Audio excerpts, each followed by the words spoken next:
नमस्कार दोस्तों, मैं झारखंड का पक्का देहाती आज फिर आप लोगों की सेवा में हाजिर हूँ। आज मैं एक सच्ची कहानी लेकर आया हूँ। कहानी इतनी सच्ची और प्रासंगिक है कि इस पर रूस, अमेरिका और चाइना के बड़े बड़े इतिहासकारों ने रिसर्च किया, इसे झूठ बताने का प्रयास किया, पर वो विफल रहे और अंतत्वगत्वा उनकी सरकारों को इसे एक सच्ची कहानी का प्रमाण पत्र देना पड़ा। कहानी बहुत प्राचीन है, पर प्राचीन होने के बावजूद भी इसकी प्रासंगिकता आज के दौर पर भी लागू होती है। जैसे आज का कोई उद्योगपति हो, बड़ा स्टार हो या गरीब कोई ठेले वाला हो, मजदूर हो, सब कोई इस कहानी के पात्र को अपने जैसा मान सकते हैं। ऐसा लगता है जैसे कि वो अपनी कहानी सुन रहे हैं।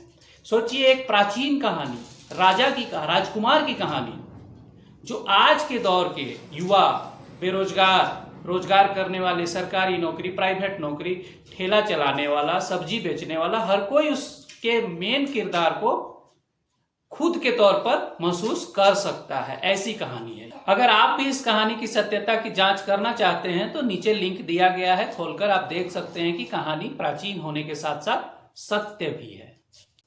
कहानी जब सुनेंगे तो कहानी के किरदार, मतलब मुख्य जो राजकुमार था, उसका क्या नाम था, कहानी कब की थी, ये सब जानने में आपकी दिलचस्पी बिल्कुल नहीं रहेगी। आप उसमें अपनापन महसूस करते जाएंगे। ऐसा लगेगा जैसे कि ये आपकी ही कहानी हो। इस कहानी पर बहुत सारे उपन्यास लिखने का प्रयास किया गया, बड़ी बड़ी फिल्में बनाने का प्रयास किया गया, पर इसकी ऊंचाइयों को कोई छू नहीं पाया, इसलिए कोई सफल नहीं हुआ। आज मैं एक बार कोशिश कर रहा हूं कि आपको अपने शब्दों में यह कहानी सुनाऊं।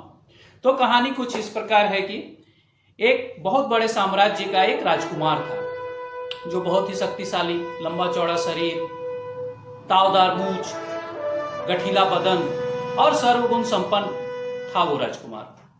वो तीरंदाजी, घुड़सवारी, तलवारबाजी, ये सब तो उसके रगों में था। इसके बावजूद जो चीज उसे विरासत से नहीं मिली थी, वो अपने ज्ञान से अर्जित किया, मेहनत करी, और इतना शक्तिशाली और प्रभावशाली था कि अगल बगल के साम्राज्य के राजा उससे थर थर कांपते थे और उसकी किसी भी बात को टालते नहीं थे। प्रजा में भी उसका बहुत सम्मान था, लोग उससे बहुत प्यार करते थे, लोगों के लिए भलाई का काम किया करता था। अमीर गरीब, ऊंच नीच, छोटा बड़ा, जाति पाति उसके लिए कोई मायने नहीं रखते थे। सबको बराबर नजरों से देखता था और कानून के हिसाब से कार्य करता था। वो प्रजा से वो किसी तरह का भेदभाव नहीं करता था और धार्मिक प्रवृत्ति का था, दान वगैरह किया करता था।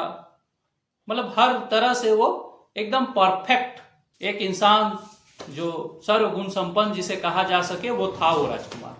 सब कुछ ठीक ठाक चल रहा था। फिर अचानक से एक दिन राजकुमार की शादी हो गई और फिर राजकुमार की कहानी वहीं पर खत्म। Bye bye, tata, good bye, गया।